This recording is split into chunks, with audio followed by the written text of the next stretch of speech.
หลายภัยที่เฮากำลังปะอยู่ในปัจจุบันนี้นะเป็นภัยที่เกิดขึ้นอันเกิดจากโรคภัยไข้เจ็บ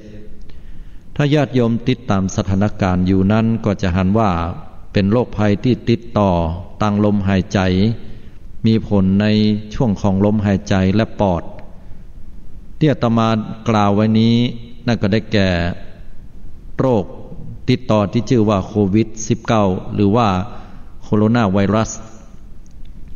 โรคนี้นั้นเป็นโรคที่เกิดขึ้นและสร้างความตื่นตระหนกตกใจให้กับบรรดาคนทั้งหลายคนเฮาก็กลัวกันเนาะคนเฒ่าบางคนที่เปิ้นบ่ได้ติดตามลามตัวข่าวนั้นก็เกิดความงุนงงสงสัยกันขึ้นเป็นอย่างนักว่าลูกเต้าเราหลานบ่ฮื้อเนี่ยอย่างอั้นบ่ฮื้อทำอย่างนี้อสม.ก็ดีหมอก็ดีก็มาแนะนำถึงที่บ้านห้ามฮื้อเนี่ยอย่างอั้นห้ามเนี่ยอย่างอี้จนกระทั่งคนเฒ่านั้นเปิ้นเกิดความคับข้องใจแล้วก็อู้ออกมาบอกว่าเนี่ยอย่างก็บ่ได้สักอย่างเป็นดีน้อยอกมองใจเนาะว่าอย่างนั้นก็คือการลำพึงลำพันถึงความรู้สึกที่เปิ้นมีต่อเหตุการณ์ที่มันเกิดขึ้นแล้วเปิ้นบ่ได้ติดตามข่าวถ้าย้อนไปในความเป็นละอ่อนของหมู่เฮาเนี่ยญาติโยมเกิดอย่างขึ้นที่เฮาบ่เคยปะมาก่อนแล้วเฮาจะสงสัยพอเฮาสงสัยแล้วเฮาจะถามคนเฒ่าคนแก่หรือว่าพ่อแม่ของเฮาว่ามันคืออะไรหยังมันเป็นอะไรหยังน่ะเพิ่นว่าบ่ต้องสงสัยมันบ่ดีเฮาก็ยังถามเพิ่นว่ามันบ่ดีอย่างใดเพิ่นก็บอกว่ามันบ่ดีก็บ่ดีนั่นก็จะไปถามนักสู่ไปย่อยสู่เป็นลูกภัยลานภัยว่าอย่างนั้นคือเพิ่นก็หาคำตอบบ่ได้ทีนี้ถ้าพูดถึงปัจจุบันในเรื่องของโรคโควิดเนี่ยเฮาหาคำตอบมาอธิบายให้เพิ่นได้ฉะนั้นคนที่เป็นอสม.ก็ดีหรือคนที่มีส่วนเกี่ยวข้องแม้แต่ลูกหลานก็ดีต้องก้อยๆอธิบายให้กับคนเฒ่าคนแก่ที่เปิ้นบ่ได้ติดตามสื่อต่างๆเปิ้นบ่มีมือถือหรือว่าเปิ้นบ่เก่งในเรื่องเหล่านี้ให้เปิ้นได้รับความรู้ที่เข้าใจง่ายและบ่สร้างความตื่นตระหนกให้กับคนเฒ่าเปิ้นนักล้ำไปบ่ยะอันแล้วเนี่ยจัดยะให้เปิ้นเนี่ยเกิดความอยู่บ่ม่วนกินบ่หวานละนะเกิดไปสปะอย่างกลัวก็กลัวเกิดเป็นวิตกนะความวิตกจริตขึ้นมาก็เป็นเรื่องที่น่าติดตามลำตัวแล้วก็ใส่ใจกันพอสมควรศรัทธาทั้งหลายเนื่องจากวันนี้เนี่ยก็บอกว่าคนป่วยนั้นจะพุ่งทะยานขึ้นไปถึงจำนวนเท่าใดแต่ว่านี่มี800กว่าคนขึ้นไปละและยังบอกว่าจะเพิ่มขึ้น900หรือ1,000ก่อเพราะว่าหมอนั้นเพิ่นได้บอกว่าจะไปให้มันเกินขึ้นไปถึง1,000เนอะถ้าว่าขึ้นไปแล้วนี่การที่จะดูแลหรือควบคุมมันนั่นจะทำได้ยากขึ้นไปติ๊กๆล่ะนะจะลดลงมานี่ยากทีนี้บ้านเฮานี่กำลังเริ่มมีการระบาดหนักขึ้นนะสาเหตุก็มาจากการที่ประเทศจีนที่เฮาได้ศึกษาคนเฒ่าบางท่านนี่บ่ได้ฮู้เนาะว่ามันมีโรคหนึ่งที่ประหลาดเป็นโรคทางเดินหายใจจะว่าไปนั่นก็คือมันเคยเกิดอยู่ในอดีตละแต่ว่ามันเป็นโรคที่มันกลายพันธุ์ขึ้นมาสร้างความรุนแรงเกิดขึ้นนะเป็นห้องโรคชนิดนี้นั่นก็ได้แก่ไข้หวัดใหญ่แต่มันมีชื่อว่าโคโรนาไวรัสก็คือสิ่งที่จะติดกันได้เป็นเชื้อโรคติดต่อกันได้จากสัตว์สู่คนหรือจากคนสู่คนก็ได้ตอนแรกมันจากสัตว์สู่สัตว์กับสัตว์สู่คนพอมันเป็นคนสู่คนน่ะเปิ้นฮ้องว่ามันกลายพันธุ์เมื่อมันเป็นลักษณะนี้แล้วนี่มันก็สร้างความตื่นตระหนกตกใจอันที่จริงแล้วโรคอันนี้เนี่ยมันบ่ใช่เป็นโรคที่รักษาบ่หายศรัทธาต้องอู้กันไว้ก่อนสำหรับคนเฒ่าที่บ่ฮู้เรื่องเป็นโรคไข้หวัดใหญ่เนี่ยฮะแต่ละก่อมันรักษาหายนะรักษาหายดีถ้าเฮาป้องกันก็บ่ใช่ว่าจะติดกันง่ายๆถ้าเฮาปฏิบัติตัวตามหมอสั่งว่ากินฮ้อนพยายามกินอย่างที่มันฮ้อนปรุงสุกใหม่ๆอาหารการกินแล้วก็ใจจรกลางก็คือเป็นวัฒนธรรมคนไทยเนาะแม้แต่ว่าคนเมืองเฮาก็ต้องใส่ใจนะใจจรกลางในการตักการกินของภัยของมันจรกลางของภัยของมัน กินฮ้อนจ้อนกลางแล้วก็ล้างมือใส่ใจล้างมือมันๆด้วยน้ำแล้วก็สบู่ถ้าบ่มีก็มีเจลล้างมือเพิ่นว่าอย่างนั้นและสวมแมสคำว่าแมสแปลว่าหน้ากากอนามัยป้องกันนะสำหรับคนที่อยู่ที่บ้านจะดีที่สุดจะไปแอวไปตังใดแอวบ้านเหนือบ้านใต้ก็ยังพอว่านะแต่จะให้ดีที่สุดบ่ออกไปไหนเก็บตัวก่อนช่วงนี้และถ้าคนที่จำเป็นจะไปลูกหลานตันเต้าเฮาต้องออกไปเนี่ยการนิคมอุตสาหกรรมก็ดีบริษัทนั้นบริษัทนี้ก็ดีหรือออกไปตังนอกติดต่อลูกค้าก็สามารถที่จะใส่สวมหน้ากากแล้วก็พกเจลล้างมือไปตุยปีกปอกออกมานั่นก็ต้องฟังปีกมานี่บดีไปกอดลูกกอดเต้าอุ้มหลานเตื้อเพราะเฮาบอกว่าเฮาฮับเจือมาติดเสื้อติดผ้าติดครัวก่อป้องกันไว้ก่อนแล้วก็แก้ออกทายออกนะเปลี่ยนผ้าเปลี่ยนครัวไปซักเหียอี้เฮาก็ห่างไกลโลกละบัจจุบันจะติดกันง่ายๆล้ำไปแต่บางคนนั่นอาตมาหันเนี่ยบางคนนี้ออกไปนี่บัดสนใจใยดีโลกเปิ้นจะเป็นยังไงก็บัดสนเปิ้นบอกว่าใจหน้ากากอนามัยปิดเหียมันก็บัดสนล้างมือมันก็บ่เอามาใส่ใจอย่างนี้แล้วมันก็เป็นที่มาของการระบาดที่นี้ก็มีบางคนบางท่านนั้นเวลาเปิ้นได้เดินทางไปจากต่างที่ต่างถิ่นยกตัวอย่างจากกรุงเทพมาบ้านเฮามาลำปูนเชียงใหม่เชียงรายแป้นน่านลำปางคือบ้านไผ่บ้านมันนะเพราะว่าเปิ้นสั่งปิดนะสั่งปิดรัฐบาลเปิ้นประกาศพระราชกำหนดฉุกเฉินขึ้นมาใจกับบางพื้นที่ก็ดียกตัวอย่างกรุงเทพบางพื้นที่เนี่ยลูกหลานหมู่เฮาเนี่ยเมื่อหยุดงานที่หั่นเปิ้นบ่ฮื้อไปไหนนะเฮาก็ออกมาก่อนที่เปิ้นจะประกาศก็ออกมาปิกบ้านพอปิกมาอยู่บ้านเฮาแล้วเนี่ยคนบ้านเฮาเปิ้นก็กลัวเนาะว่าลูกจากที่อื่นมานะก็ปรากฏว่าตังอสมก็ดีหรือว่าตังคุณหมอเนี่ยเปิ้นก็ไปให้ความรู้ที่บ้านไปช่วยวัดไข้ไปดูแลระดับต่างๆบางที่เปิ้นก็ให้ความร่วมมือเป็นอย่างดีแต่บางที่นั้นเปิ้นก็รู้สึกว่าถูกลิดรอนหรือว่าถูกคุกคามต่างความเป็นส่วนตัวที่จริงแล้วตรงนี้ก็ต้องทำความเข้าใจกันว่าตั้งอสมหรือคุณหมอเปิ้นบ่มีเจตนาที่จะไปประกาศหรือทำร้ายหรือว่ายะให้เฮาเกิดความเสียหน้าประนามว่าเฮานั้นเป็นบุคคลผู้ติดโรคแต่เปิ้นเข้าไปให้ความรู้หรือว่าไปวัดไข้ถ้าจะว่าเป็นไข้ก็ส่งไปกวดเหียมีเชื้อก็ถ้ามีเชื้อก็รักษาก็หายก็จบแต่ถ้าบ่มีก็ซ้ำสบายใจอาตมาว่าเป็นการยืนยันว่าเฮานั้นบัดติดโรคเนาะแล้วก็เป็นการประกาศให้คนทั้งหลายว่าเปิ้นมาปิกบ้านมาลูกหลานเฮาเนี้ยบัดเดี๋ยวนี้ปลอดภัยดีระหว่างที่ควบคุมอยู่ประมาณเวลาได้14วันอย่างนี้เป็นต้นฉะนั้นแล้วเฮาต้องเข้าใจทุกๆฝ่ายบางอย่างแล้วจะมีปัญหากันเกิดขึ้นนะถึงบ้านเหนือบ้านใต้เกิดความเดือดร้อนโกลาหลเหมือนคลิปที่ออกมาขี้เหล้าบางคนที่เพิ่นลุกจากต่างจังหวัดมาอยู่บ้านที่เชียงรายเนาะอันนั้นก็พอมาถึงแล้วก็บ่ฟังอย่างละก็จะไปหั่นไปนี่เพิ่นขอความร่วมมือก็เดือดร้อนวุ่นวายกันอันนี้ก็ต้องให้ความรู้ให้ทั่วถึงทีนี้เมื่อเกิดปัญหาอย่างนี้เกิดขึ้นเนี่ยญาติโยมทั้งหลาย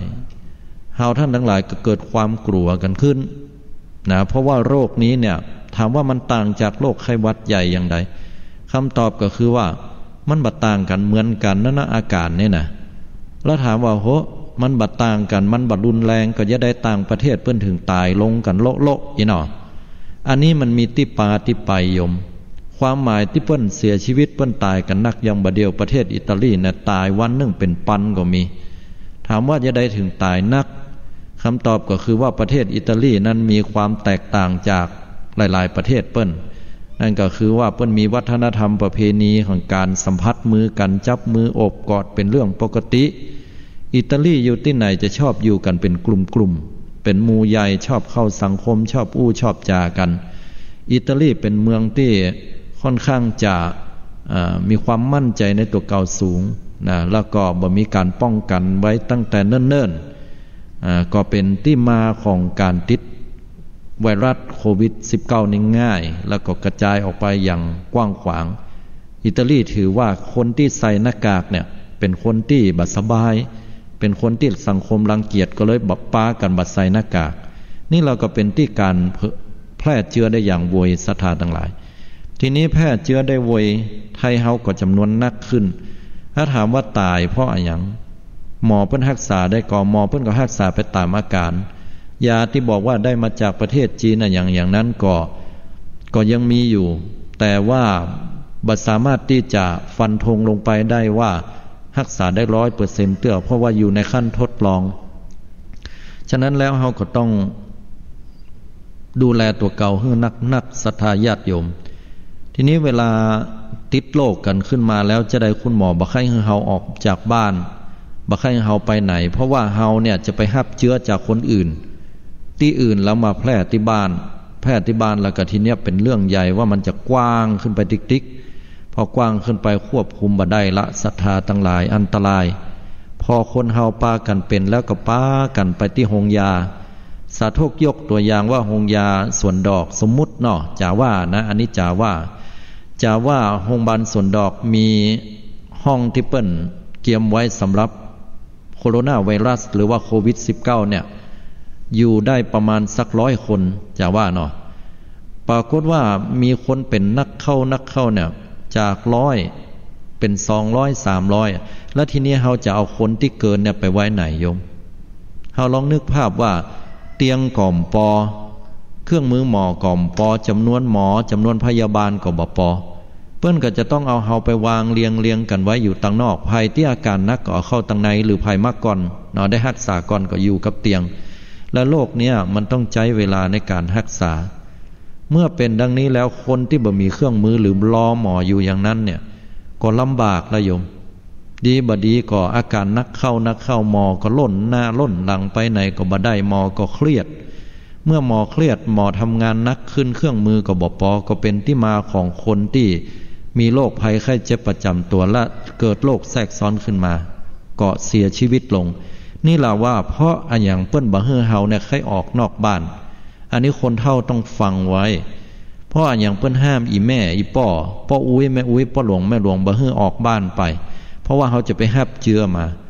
บ่ใช่ว่าบ้านใกล้เฮือนเคียงกันอีนิดติดบ่ติดเฮาบ่จะไปกึดถึงขนาด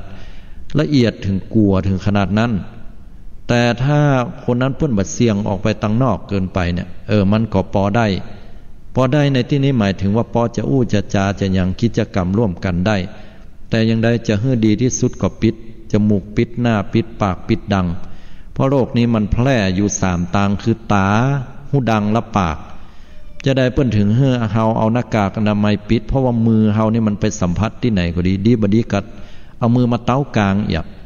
เตื้อก็เอามือมาสู่สีตางี้เป็นต้นโรคมันก็ติดบ่ใช่แค่ว่าจะหายใจอย่างเดียวฉะนั้นแล้วเฮาก็ปฏิบัติตามนี้ก็ห่างไกลโรคได้โยมทีนี้ความพิเศษของโควิด-19 เนี่ยมันต่างจากไข้หวัดใหญ่อื่นๆคือไข้หวัดใหญ่อื่นๆนี่เป็นแล้วมันก็หายแล้วมีผลต่อปอดน้อยแต่โควิดนี่มันแปลกคือเวลาไผ่เป็นแล้วเนี่ยพอรักษาไปหายก็หายพอหายเรียบร้อยสนิทเรียบร้อยแล้วเนี่ยก็ต้องมาพอแห่งกรรมว่าไปหาหมอเวยบ่เวยถ้าไปหาหมอบ่เวยติดเชื้อมาเหมือนกลัวเปิ้นหูก็ดีปิดบังไว้ก็ดีถ้าตัวเก่าเป็นก็กลัวสังคมรังเกียจบ่บอกต้องฮอดว่าตัวเก่าจะเป็นจะตายที่จะส่งไปหาหมอนี่นะให้โยมหูไว้เลยว่าเชื้อโรคตัวนี้มันจะเข้าไปสู่ปอดแล้วมันก็จะไปทำลายปอดพอเวลาเฮาหายมาปุ๊บเวยมอกใดเนี่ยมันก็ทำลายปอดบ่ได้เนาะเฮาก็โชคดีไปจ้าน้อยมันก็ลงสู่ปอดไปทำลายปอดก็จะกลายเป็นพังผืดหรือแผลเป็นโยมสังเกตพอเล่าว่าภัยที่เป็นพังผืดที่มือที่แขนอย่างเงี้ยมันจะล็อกนิ้วเฮามือเฮาเนี่ยขยับบ่ได้ก็เหมือนกันกับปอดพอเวลามันเป็นพังผืดเป็นแผลเป็นแล้วเนี่ยมันจะบ่ขยายละพอเวลาเฮาหายแล้วเนี่ยโยมทั้งหลายมันก็จะรบกวนการใช้ชีวิตประจำวันของเฮานั่นก็คือว่าเวลาเฮาหายใจเฮาอาจจะเหนื่อยจะอิดง่ายก็ได้เพราะมันทำหน้าที่มันบ่เต็มที่มันขยายบ่เต็มที่มันลูกโป่งโยมเฮาจำได้ก็เป็นละอ่อนเฮามีลูกโป่งถ้ามันพิวที่ไหนนี่เฮาไปจุ่มน้ำเดี๋ยวเนาะ หรือว่าสังเกตมันลมออกในเฮาจะเอาอันหนังยืดไปมัดมันเหี่ยมันจะปิ้วไว้แล้วมันจะป่องที่อื่นแล้วตัวนั้นมันจะบ่ป่องแล้วนั่นเปรียบเทียบก็เหมือนปอดเขาเป็นแบบนั้นฉะนั้นแล้วคนที่เป็นโรคนี้เขาถึงกลัวตัวนี้ไงกลัวตัวเนี้ยมันเป็นสายพันธุ์ที่มันแปลกประหลาดถ้าเฮาหายแล้วมันจะมีแผลเป็นไปของแถมแต่ก็บ่ต้องตระหนกตกใจไปว่ามันจะเป็นกันกู้คนหรือเป็นถ้าเฮาไปปะเวยหมอรักษาเวยแล้วก็เป็นบรรนักก็บ่มีปัญหาการใช้ชีวิตแต่คนที่มันลึกบ่ไปหาหมอไปแพร่เชื้อให้เปิ้นอยู่หั่นอันเนี้ยเป็นนักพอเป็นนักแล้วดีจ่าบดีก็ใช้ชีวิตประจำวันเนี่ยอย่างก็อิดก็ม้อยแล้วก็หายใจบาเต็มที่ได้เหมือนเก่าอันนี้อาจจะมีสาเหตุเป็นลักษณะแบบนี้ฉะนั้นแล้วก็ขออธิบายให้ญาติโยมได้เข้าใจดังนี้แล้วก็คนที่เสียชีวิตได้ง่ายคือละอ่อนเพราะว่ามีภูมิต้านทานบัดเต็มที่แล้วก็คนใหญ่นั้นก็หมายถึงคนเฒ่าคนแก่เช่นว่าคนที่มีโรคประจำตัวนักฉะนั้นแล้วเปิ้นถึงต้องป้องกันนะอุ้ยเหยป้อหลงแม่หลงป้ออุ้ยแม่อุ้ยต่างหลายบ่ต้องตกใจไปนักเน้อเพราะว่าเขาอยู่ตามบ้านตามจองบ่ต้องไปห่วงลูกห่วงหลานนักเขายังหนุ่มกำล่ำก้องภูมิต้านทานเขาดีแต่เฮาก็บ่ประมาทนะโยมทำปฏิบัติตามหมอเปิ้นสั่งเปิ้นขอเนาะทีนี้ญาติโยมทั้งหลายมาอู้ถึงว่าตังวัดตังวาอันนี้เฮาย้อนมาเรื่องของพระสงฆ์องค์เจ้าละพระสงฆ์องค์เจ้าเนี่ยต่างคณะรัฐบาลเปิ้นเปิ้นมีกำคืดกำหันร่วมกันว่าจะนิมนต์ขอนิมนต์พระสงฆ์องค์เจ้าเนี่ยได้เมตตาเจริญพระพุทธมนต์สวดรัตนสูตรทั่วกันทั้งประเทศในวันนี้วันที่25มีนาวันนี้นะทีนี้ก็มีเสียงที่ค่อนข้างจะอู้กันหลายๆอย่างแสดงกำกึดกำหันกันไปยกตัวอย่างท่านพระมหาภัยวันเนี่ยเพิ่นก็บอกว่าการสวดมนต์เนี่ยมันไม่ได้ช่วยให้โลกเนี่ยมันหายเพราะโลกมันไม่ได้เกิดจากผีหรือว่าพูดผีปีศาจเนี่ยย่าให้มันเกิดขึ้นแต่โลกเนี่ยมันเกิดขึ้นจากคนจากการแพร่ระบาดเนี่ยนะก็ว่าอย่างนี้ก็บางคนก็บอกว่าก็ดีกะมันเป็นการสร้างขวัญกำลังใจให้ชาวบ้านก็แล้วแต่มุมมองของคน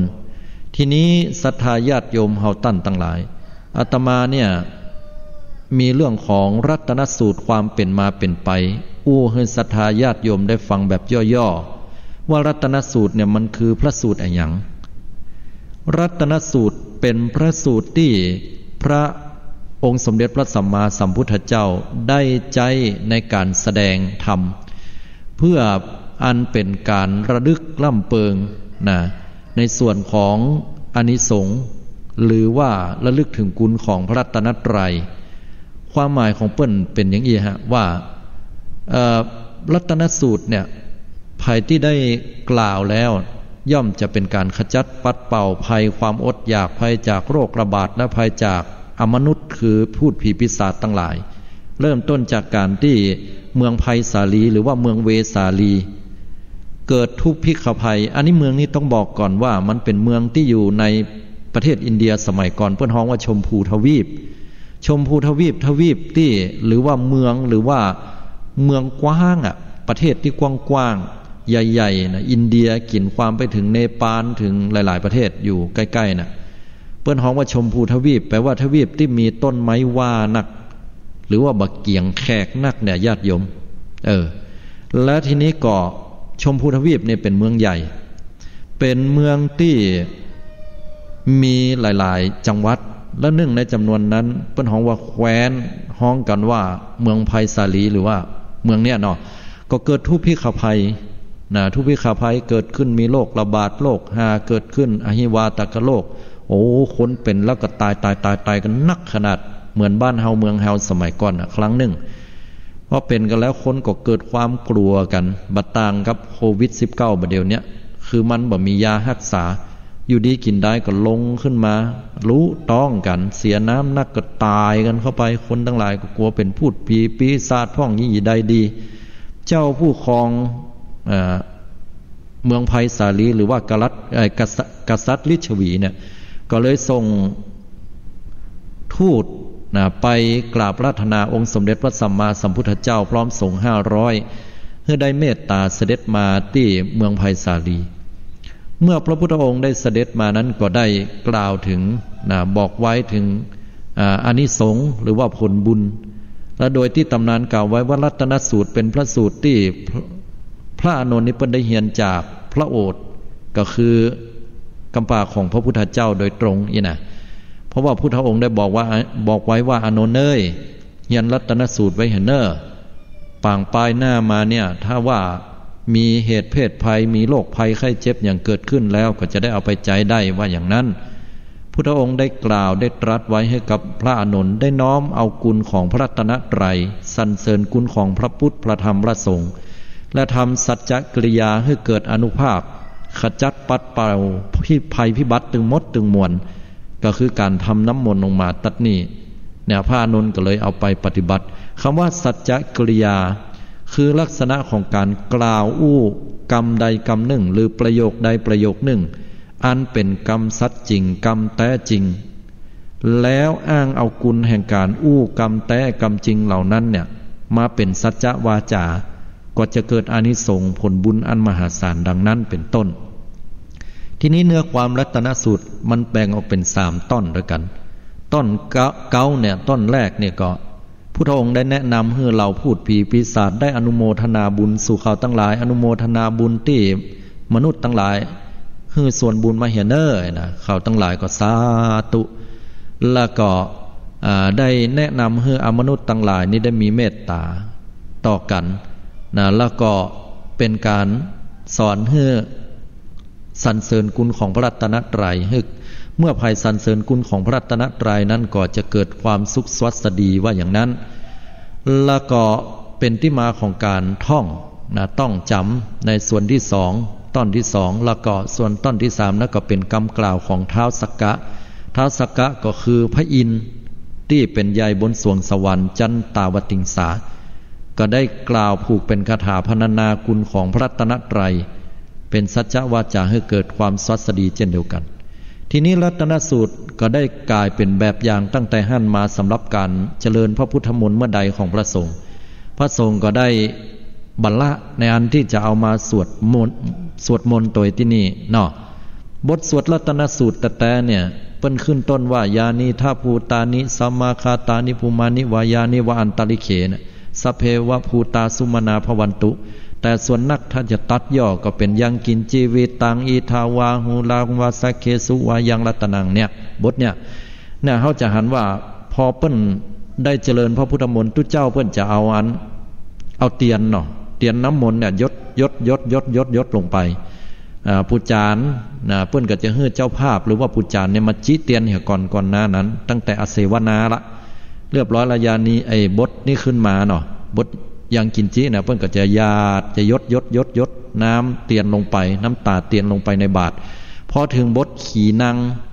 งปุรานังขีนังแปลว่าสิ้นก็คือสิ้นทุกข์สิ้นโศกสิ้นโลกสิ้นภัยเพิ่นเลยเอาเตียนนี่จุ่มลงบาตรน้ำมนต์นั้นดับโลกดับภัยอินาสถาสังเกตตุเจ้าเนอะดับเรียบร้อยเพิ่นจะเขียนยันในหั่นแล้วเตียนนี่เพิ่นจะเอาออกแหมตี้เพิ่นจะบ่ฮื้อภัยเอาไปจิต่อเพราะเพิ่นถือว่าดับโลกดับโศกดับภัยแล้วบดีเอาไปจิต่อเพิ่นว่ามันต่อไว้แหมวะฉะนั้นแล้วบ่ต้องเอาไปอย่างศรัทธาเอาขว้างอย่างเดียวอย่าไปคิดว่าตุเจ้าเพิ่นใครได้ละคิดจิบ่เจอันนะอันนี้เปิ้นบ่แนะนำให้เฮาเนี่ยเอาไปจิต่อเนาะทีนี้มาอู้ถึงรัตนสูตรเนี่ยมันเป็นพระสูตรที่ขจัดปัดเป่าภัยถึง3ประการนั่นก็ได้แก่ทุพพิกขภัยก็คือทุพพิกขภัยคือข้าวยากหมากแปงโอ้ฝนบัดตกต้องตามฤดูกาลเนาะของอย่างก่อแปลงเศรษฐกิจก็บดีอันนี้เพิ่นก็สวดรัตนสูตรได้นะบางเตื้อนั้นก็เกิดอมนุษยภัยอันเกิดจากพูดผีปีศาจสัตว์ร้ายอย่างต่างๆเนี่ยพอเกิดเหตุการณ์อย่างนี้ขึ้นคนก็กลัวกันขนาดเลยเนาะยังเป็นผีปงผีปอบอย่างเนี้ยบ้านเฮาก็เป็นผีซื้อพ่องอย่างนี้นะกลัวไปหมดเลยก็เพิ่นฮ้องว่าใจรัตนสูตรในการสวดได้และอย่างที่3อันนี้สำคัญเปิ้นฮ้องว่าโลคะภัยอันเกิดได้แก่การเจ็บป่วยวันนี้เวลานี้นั่นก็ได้แก่โรคโควิด -19 อันนี้ก็จะมีแต่ละวัดละวัดนี่เป็นสวดกันทีนี้ที่ท่านมหาไพวันย้อนอู้ไปตะเกียที่เปิ้นว่าบาหันตยเนี่ยความหมายของเปิ้นก็คือเปิ้นบาหันตยที่รัฐบาลได้มีการออกมาตรการหรือว่านโยบายหรือว่าพระราชกำหนดฉุกเฉินออกมาเพื่อจะต้านไวรัสโควิด19เนาะโดยการที่บ่ให้คนจุ่มนุมกันแต่อยู่ดีกินได้ก็บอกว่าจะต้องมารวมกันเพื่อสวดมนต์เนี่ยอันนี้ยิ่งแล้วใหญ่เปิ้นว่าเพราะว่ามันเคยมีในอดีตยุคสมัยรัชกาลที่5เปิ้นก็ได้ตรัสไว้เปิ้นว่านะมีหลักฐานว่าไปสวดมนต์แล้วมันบ่ได้ผลปลายบ่ปอตุเจ้าพระเนนก็ล้มตายเจ้าบ้านก็ล้มตายนักเหลือเก่าเปิ้นว่าอย่างนี้อันนี้มุมมองของมหาไพวันนะเพราะอย่างนั้นแล้วเนี่ยจะแย่ใดอาตมาก็มาคิดว่าก่อนในเมื่อพระสูตรนี้มีประโยชน์แต่คนมารวมกันก็ติดตั้งลมหายใจจะแย่อย่างใดดีเนี่ยอันใดก็บ่ได้อันใดก็บ่ดีอาตมาก็เลยปิ๊งไอเดียอยู่น้อยๆมานะก็คิดไว้ว่าเอาดีกว่าบอกญาติโยมไปเมื่อวันศีลที่แล้วมานี่นะวันก่อนนั้นก็ว่าเอาอาตมามีโครงการหนึ่งอาตมาใจชื่ออย่างก็แล้วกันนะก็คือชื่อของมันว่าโครงการเสียงสวดมนต์สู้โควิดโดยที่อาตมาใจสื่อให้เป็นประโยชน์ในสังคมปัจจุบันนั่นก็ได้แก่เครื่องมือในการสื่อออกไปในหมู่บ้านเนี้ยนะยกตัวอย่างอาตมาอยู่ที่บ้านหนองเงือกอาตมาก็จะบอกให้โยมว่าอาตมาจะสวดมนต์มะเจ้าเนอะชื่อโครงการว่าเสียงสวดมนต์สู้โควิดเพื่อมีวัตถุประสงค์เพื่อที่จะสร้างขวัญกำลังใจของญาติโยมแต่บ่จะให้ญาติโยมกับไผ่หลายๆคนมารวมกันแล้วก็สวดมนต์ร่วมกันอันนี้บ่ยะอันไผ่อยู่บ้านไผ่บ้านมันก็สวดได้โดยใจเสียงตามสายของหมู่บ้านแล้วก็สวดมนต์แต่ละบทไปใช้เวลาบ่เมินเฮาเลือกแต่ละวันเนี่ยเฮาก็ใช้เวลาแค่5นาทีเปิดเพลงเห็นน้อยอารัมภบทเห็นสักครู่สักกำหนึ่งจากนั้นก็สวดประมาณ5นาทีอาจจะบวกลบ7นาที10นาทีแล้วแต่อันนั้นก็ทบท้ายด้วยการปั่นปอนแล้วก็มีเสียงเพลงกระจบลงไปก็เพื่อเป็นการสร้างขวัญกำลังใจให้ญาติโยมทั้งหลายนะได้ยินเสียงสวดมนต์แล้วคนเฒ่าเปิ้นใจดีหรอโอ้ได้ยินเสียงสวดมนต์ใจดีแตะดีว่าอาตมาคิดว่ามันน่าจะเป็นลักษณะนี้เพราะเฮาปะกันบ่ได้โยมปะได้แต่ว่าสวดมนต์ก็มันก็จะเหมือนประเทศเกาหลีใต้ที่มีลัทธิหนึ่งที่ว่ามีคนเป็นร้อย200นั่นน่ะแล้วทีนี้มีอีป้าคนหนึ่งเพิ่นฮ้องว่ามนุษย์ป้าเนาะไปแอวที่ประเทศจีนปิกมาแล้วตัวเก่าก็บอกฮู้ว่าเอาโลกมาตยก็เข้าไปสวดมนต์กับเปิ้นทีนี้การสวดมนต์เวลาสวดต้องสวดดังๆหายใจเข้าลึกๆหายใจเข้านักโยมเพราะหายใจเข้าลึกๆนักก็แน่นอนล่ะมันก็ฮับเอาเชื้อเต็มมาโยมก็เลยเกิดความวุ่นวายเนี่ยคนลักษณะแบบนี้อีป้ามนุษย์ป้าคนเนี้ยเปิ้นฮ้องว่าซูเปอร์สเปรดเดอร์อันนี้ภาษาอังกฤษแปลว่าคนหนึ่งที่มีศักยภาพหรือว่ามีพลังเพียงพออันจะนำปาให้โลกเนี่ยมันแพร่กระจายได้อย่างรวดเร็วเรียกว่าซูเปอร์สเปรดเดอร์อันนี้ภาษาอังกฤษโยมมันต้องไปใส่ใจแต่ฮู้ว่าภัยที่เข้าในกลุ่มนั้นแล้วเนี่ยคือคนเป็นกันนักเนี่ยติดกันนักเนี่ยอันเนี้ยเปิ้นฮ้องว่าซูเปอร์สเปรดเดอร์แล้วก็เป็นลักษณะของโรคโควิดขั้นที่3บ้านเฮานี่มีนั่นก็ได้แก่สนามมวยพอภัยเพราะว่าโปรโมเตอร์ที่เป็นน่ะบ่ว่าเข้าไปในหั่นพอเข้าไปแล้วก็ไปแพร่เชื้อติดกันวุ่นวายรัฐมนตรีเนาะโปรโมเตอร์ของมวยก็ดีแม้แต่ว่าดารานะที่ไปเป็นพิธีกรท่านเนี่ยกำไม้ลมหายใจนั่นไปติดที่ไม้มันเอามาอู้มันก็เป็นนะไอ้อย่างก็ที่มันเป็นดาราแมทธิวเนาะถ้าติดตามข่าวเนี่ยมันเป็นโรคนี้ฉะนั้นแล้วโยมทั้งหลายลักษณะเนี่ยมันแพร่เชื้อได้โวยก็ขอให้ศรัทธาญาติโยมนะบัดเดี๋ยวนี้มันเริ่มอันตรายนักขึ้นละใส่ใจตัวเก่าหน่อยแต่อย่าไปตื่นตระหนกล้ำไปอยู่ที่บ้านก็กลัวสันก็บอกตายแล้วโลกจะมาหาข้าเมื่อใดอันนี้ก็เกินไปโยมเฮ้ยกลัวล้ำจังตายอายล้ำจังเต้าเนอะโยมเนอะจะไปกลัวมันจังมันคนเฮามันถึงตายไว้สุมาแต่โยมใช้กรรมเนี่ยเพราะว่าบางคนเพิ่นก็ขี้กลัวเนาะคนเฮาบ่เป็นโรคมันก็ถึงตายขอให้เฮาป้องกันให้ดีก็แล้วกันขณะเดียวกันก็ จะไปประมาทล้ำไปเปิ้นฮือใส่หน้ากากอนามัยเปิ้นฮือล้างมือมันนะดูแลตัวเก่าฮือดีก็บัญญะบัดสนใจโลกกูบัดสนอย่ากูบัดสนก็แอวไปเนี่ยสปะอย่างอันนี้เปิ้นฮ้องว่าเปิ้นว่าเสือตัวว่าพระเจ้าอันนี้ก็ลึกหลวงลึกลืนนะมะฉะนั้นศรัทธาญาติโยมเขาต้องใส่ใจนะฮะต้องใส่ใจเรื่องนี้วันนี้อาตมาภาพได้นำเอาเรื่องราวที่เป็นประโยชน์รัตนสูตรพระสงฆ์สามารถสวดบทนี้ได้ที่ไหนพ้องก็คือช่วงทำวัดเจ้าและทำวัดแรงและแผ่เมตตาให้ญาติโยมไปจะใช้วิธีการที่กระผมหรืออาตมาเนี่ยใช้อยู่ก็ได้นะฮะไปที่ขอพ่อหลวงบ้านหรือว่าผู้ที่มีหน้าที่ในการควบคุมดูแลเครื่องเสียงเนี่ยนะฮะแล้วก็พระสงฆ์เขาก็ไปสวดหรือจะเปิดนะเปิดเสียงที่ YouTube ก็ได้นะถ้าคนเฒ่าบางคนเปิ้นบักเกยเนาะใหม่ๆพอเสียงสวดมนต์ของทิเบตมันจะมีเสียงเพลงมาตัวเพื่อจะว่าโหอย่างตู้เจ้าเปิดเพลงให้ฟังไงนะที่จริงบัดใจนะช่วงนี้อาตมาเริ่มใหม่นี่ก็เลยว่าสวดเสียงสดกันไปเลยกับตู้เจ้าที่อยู่ด้วยกันเนี่ย2-3 ตนเนี่ยเพราะว่าเฮาบัดติดเชื้อกันอยู่ละเฮาก็สวดมนต์ด้วยกันได้บ่ได้ไปไหนเนาะเลยจากนี้ไปก็ก้อยๆที่จะพัฒนาเป็นเสียงสวดแบบอินเดียสวดแบบอันอย่างต่างๆไปก็ให้ศรัทธาเกิดพลังเกิดความรู้สึกเกิดกำลังใจนะเกิดความอุ่นใจสร้างปีติสร้างความมีพลังในใจเกิดขึ้นนะฮะเมื่อมีขวัญกำลังใจที่ดีนี่คือวัตถุประสงค์ของโครงการที่อาตมาคิดไว้คือเสียงสวดมนต์สู้โควิดนะเป็นการสร้างกำลังใจเอาละสาธุชนญาติโยมทั้งหลายฟังวันนี้แล้วเป็นได้พ่องรายการไต้ห่มพระรัตนตรัยโทรกันเข้ามาได้ละเนอพี่น้องศรัทธา0839357219 โทรเข้ามากันได้ณโอกาสเวลานี้เนอได้ยินข่าวว่าวันเปิ้นจะมีการประกาศเคอร์ฟิวก็คือเปิ้นฮ้องว่าพรกแปลว่าพระราชกำหนดฉุกเฉินนะเปิ้นประกาศขึ้นมาเนี่ยพระราชกำหนดฉุกเฉินตัวเนี้ยกับเคอร์ฟิวเนี่ยมันบัดใจ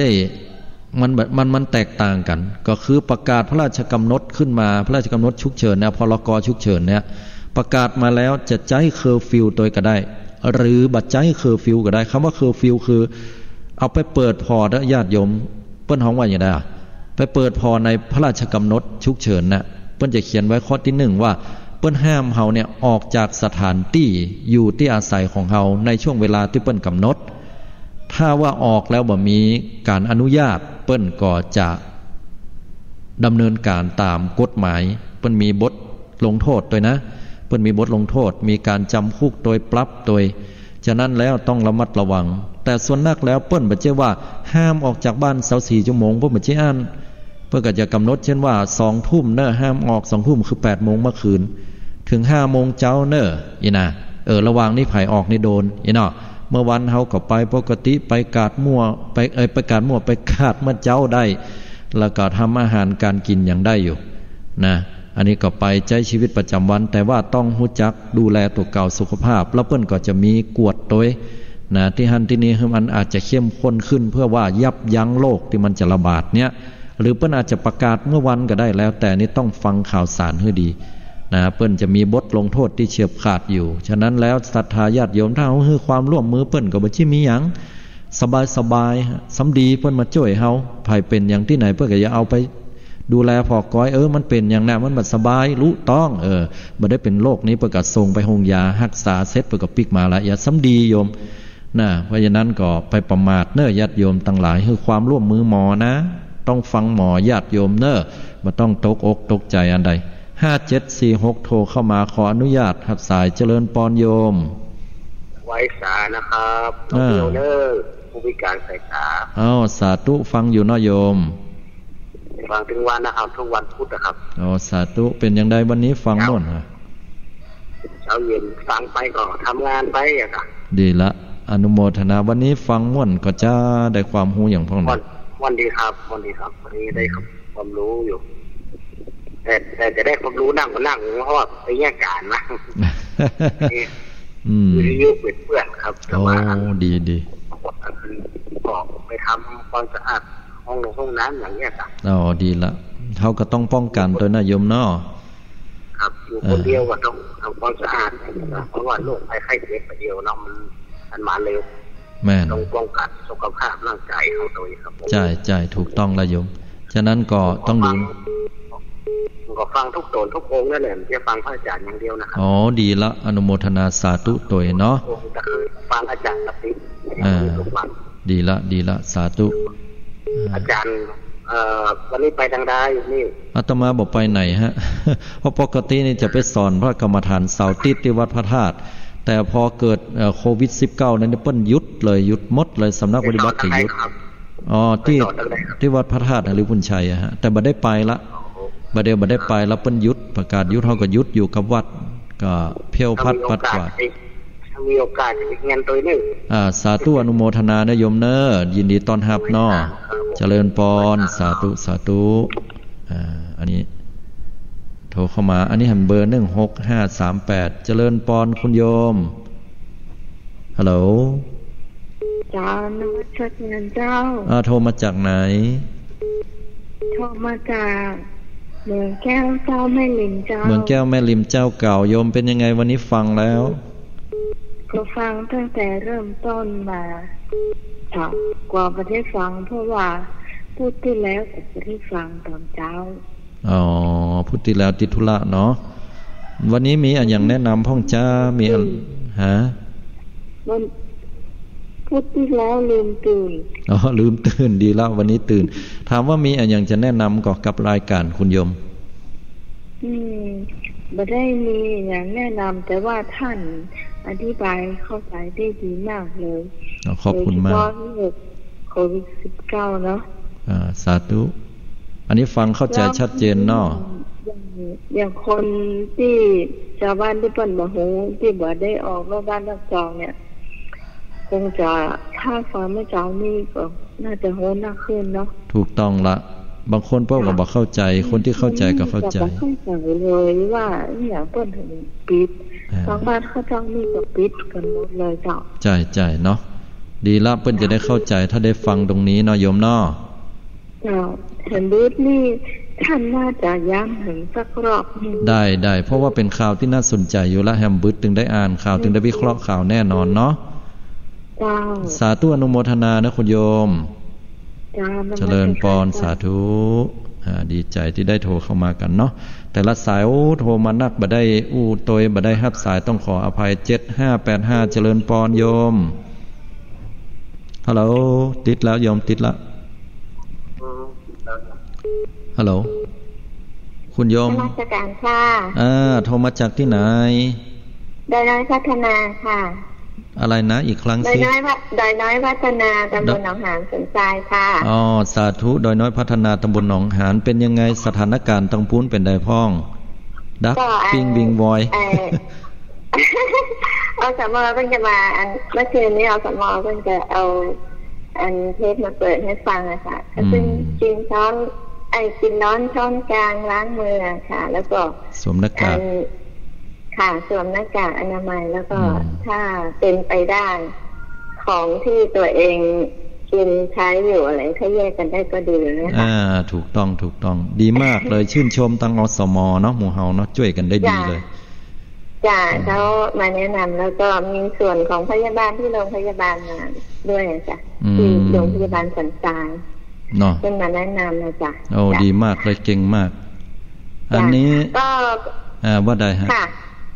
ก็ขอบคุณพระอาจารย์ด้วยนะจ๊ะที่เอาเรื่องนี้มาบอกให้บางทีคนเฒ่าคนแก่คนไม่เคยรู้นะคะใช่บางทีมันจะเหมือนนั้นพระอาจารย์บอกเนี่ยอย่างก็ห้ามไปโมดเนาะดีพอดีเพื่อนมาได้ฟังเนี่ยจ้ะเพื่อนมาเข้าใจคนที่เพื่อนฟังเพื่อนจะเข้าใจนะถูกต้องเนาะ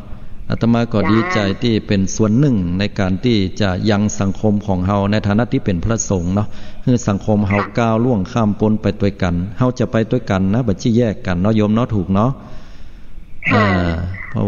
ก็อีกอย่างหนึ่งก็คือที่จะยึดเหนี่ยวจิตใจได้ก็คือไหว้ ไหว้พระสวดมนต์ถูกต้องแผ่เมตตาเนี่ยค่ะใช่สาธุเนาะอันนี้ก็จะทำให้ตัวเองสบายใจด้วยและคนอยู่ใกล้เคียงด้วยค่ะถูกต้องเลยอนุโมทนาตัวเนาะอย่างใดก็เป็นกำลังใจให้กันและกันเนอะคุณโยมเนอะค่ะนมัสการค่ะสาธุเจริญพรอันนี้ก็เป็นคุณโยมเปิ้นโทรกันเข้ามาเนาะดีใจแต่เรามีหลายสายอาตมาต้องขออภัยเนอะที่บัดสามารถรับสายของคุณโยมได้ทุกๆสายแต่ลองโทรเข้ามาก่อนเนาะเผื่อได้รับสายเนาะมันจับพอดี7585โทรเข้ามาละเจริญพรคุณโยมจ้าไว้จ่าเจ้าท่านพ่อครูว่าที่ไหนกันมดเนาะเหมือนกันมดเลยกุฏิอ่ะแล้วตั้งลงฮะคนเดียวเนาะใช่อันนั้นอ่ะกินข้าวคนละจานน่ะกินจานเดียวนั่นน่ะเดียวนะก็อาตมาก็เหมือนกันอาตมาเป็นตู้เจ้าเนี่ยอาตมาฮะฮัลโหลไปไหนเนาะมึงไปเนาะอยู่กับบ้านดีละดีละอยู่กับบ้านนั่นเนาะเดี๋ยวไปวัดเจ้าเดี๋ยวแต่ว่ามันเดี๋ยวก่อนต้องถามก่อนว่าโยมไปวัดแล้วโยมไปนั่งใกล้ไผก่อนมีคนที่บอกเป็นไผมันมีไอ้เป็นแน่หันก็เดี๋ยวจะอธิบายให้ฟังเนาะอนุโมทนาขอบคุณโยมไปลืมติดตามฟังเมื่อคืนตัวเนอะเจ้าอันเมื่อคืนนะแม่ก็เปิด YouTube แล้วที่ยันที่พระเจ้าอย่างนั้นที่เป็นคาถาอย่างเงี้ยดีละก้อยนั้นลาไปอะไรดีละก็สวดมนต์เรียบร้อยแล้วนะก็ตอนนั้นก็เปิดละไว้สาธุอนุโมทนาที่ได้โทรเข้ามาเวลามันมีน้อยนะโยมบึดอู้กันมันเมื่อยาวๆเนาะเจริญพรสาธุอันนี้เปิดกระโทรกันเข้ามาเนาะขอบคุณอนุโมทนาอาจจะได้รับสายแต่ละสายนั้นนิดๆหน่อยๆเนาะเพราะเวลามันจำกัดอาตมาก็เข้าใจเวลามึนๆแต่ว่ามีโมอีกก็ใจให้มันคุ้มที่สุดญาติโยมทั้งหลายอย่างกรณีของวัดเนี่ยเราสามารถไปได้ก่อถ้าเพิ่นบ่ได้ประกาศพระราชกำหนดฉุกเฉินขึ้นมาเนาะก็สามารถไปได้อยู่อย่างศีลที่แล้วเนี่ยทางคณะสงฆ์ก็เพิ่นก็บอกว่าหยังก็เลยจัดทีนี้อาตมาก็มาคิดว่าวัดตัวเก่านี้จะจะได้เนาะถ้าว่ามาจัดเนี่ยเขาตึงอยู่แมะกันเนอะแล้วเขาแปลกก็ว่าเวลามาอยู่ในศาลาเนาะใกล้หน้าพระเจ้าเท่าใดเนี่ยก็จะมาอยู่กันนะผู้น่ะไปอยู่กันตั้งหลังผู้โดยเฉพาะไม่ยิงจะไปอยู่ติดกันอยู่ตั้งหลังนี่เป็นประพฤติตะพื้ถ้าเป็นหน้าหนาวนี่ดีกับอุ่นหน้าร้อนเนี่ยอย่าไปมาอยู่ใกล้ร้อนอีหรอแต่เฮ้ยญาติโยมทั้งหลายก็เลยมาคิดว่ามันจะเป็นที่แพร่ของโลกก็อาตมาก็เลยจัดเก้าอี้เลยห่างกันอย่างน้อย1 เมตรผู้น่ะเมตรกึ่ง2 เมตรเป็นดิโอดไข้หัวยื้อหากันกันต่างคนต่างถ้าจะมาโยมจะต้องใส่หน้ากากอนามัยก่อนบอกโยมอย่างนี้ขอความร่วมมือเด้อใส่หน้ากากอนามัยแล้ววัดเนี่ยจัดเจลล้างมือของแอลกอฮอล์เนี่ยไว้เป็นจุดให้เลยอันนี้อาตมาต้องให้ความสำคัญตรงนี้ถ้าบ่ยังอั้นแล้วเนี่ยมันจะเป็นที่มาของการแพร่เชื้อนะถ้าวัดเราจะจัดก็น่าจะเป็นลักษณะแบบนั้นต้องตันต่อเหตุการณ์ปัจจุบันนะฮะแล้วเขาก็ต้องพอข่าวติดตามข่าวก็เพื่อความปลอดภัยของคณะสัตยาติโยมตัวบ่ใช่ว่ามาที่วัดแล้ววัดกลายเป็นแหล่งแพร่เชื้อเนี่ยเป็นเรื่องเลยนะฮะฉะนั้นเขาต้องสร้างความมั่นใจนอกจากเขาจะเป็นที่เปิ้นของวัดที่ยึดเหนี่ยวตั้งใจแล้วเขาก็ต้องมีความมั่นใจในเรื่องของสุขอนามัยเข้ามาตัวฉะนั้นสิ่งนี้เป็นสิ่งที่สำคัญถ้าเปิ้นประกาศเคอร์ฟิวมาได้ยินว่าวัน2 วันเนี่ยถ้าประกาศเคอร์ฟิวมาแต่ก็คงจะต้องยุติละวัดอาตมาก็เหมือนกันที่หนองเงือกคงจะบ่ให้ญาติโยมเนี่ยได้มาในวันศีลละนะต้องรอสถานการณ์มันดีขึ้นมาก่อนเพราะว่ามันเป็นนักตอนเฮามีเชื้อขออภัยตอนเฮามีน้ำยาล้างมือก็ตามยังก็ตามแต่เฮาก็บ่ฮู้ว่าการที่ปะคนส่วนนักแล้วเนี่ยมันจะเป็นอย่างไรนะอันนี้บ่ใช่ว่าแตกตื่นล้ำไปนะแต่ว่าป้องกันไว้เหมือนที่เปิ้นให้ความสำคัญเนาะเขาก็จะต้องปฏิบัติตามที่หมอที่ปอเปิ้นได้ขอความร่วมมือมานะอยู่บ้านก็สวดมนต์ได้ทำบ้านให้เป็นวัดละกันญาติโยมทั้งหลายแล้วก็ช่วงนี้ก็เป็นช่วงนอกวัดสาด้วยนะอย่างข่าวล่าสุดที่เปิ้นออกมาเนี่ยทางภาคเหนือของเฮาหรือว่าละปูนเชียงใหม่เนี่ยเปิ้นก็จะมีการงดนะปีใหม่เมืองในเปิ้นบ่ไปดำหัวครูบาอาจารย์ละเปิ้นบ่มี วันพญาวันเน่าวันอย่างนั้นมันมีปกติแต่ว่าเปิ้นบ่ฮื้อโยมไปทำบุญกันชนิดที่แบบเหมือนเดิมญาติโยมจะปากันปะตัวไปต้วยกันปะอันอีน้อยมึงไปทรงอีแม่กำเนี่ยนะปากันยกกันหาบกันเอาอย่างไปเป็นบะลุ่มบะจุนไปนั่งใกล้ๆตัวเป็นได้อู้กันอย่างอันอย่างอีมีแล้วโยมเปิ้นขอไว้ถ้าโยมจะไปตานขันเข้าที่วัดเนี่ยโยมจะต้องก้อยๆทยอยไปกันจะไปปันโลไปกันกำเดียวไปนั่งเป็นหมู่ก็บ่ได้แฮมมันเสี่ยงต่อการติดเชื้อเพิ่นว่าอย่างนั้นอันนี้เฮาต้องเข้าใจกันเนาะโยมเนาะต้องเข้าใจกันแล้วก็ไปเกียดกันนะโยมไปเกียดเจ้าหน้าที่ไปเกียดคนนั้นคนนี้ก็เพื่อว่าเฮาจะได้ไปด้วยกันเฮาจะได้หนีเฮาจะได้ก้าวล่วงข้ามพ้นเฮาจะได้ให้โลกเนี่ยมันหายไปจากประเทศเฮาเนี่ยแล้วมันไม่ใช่เป็นสงครามแค่ประเทศเฮามันเป็นสงครามโลก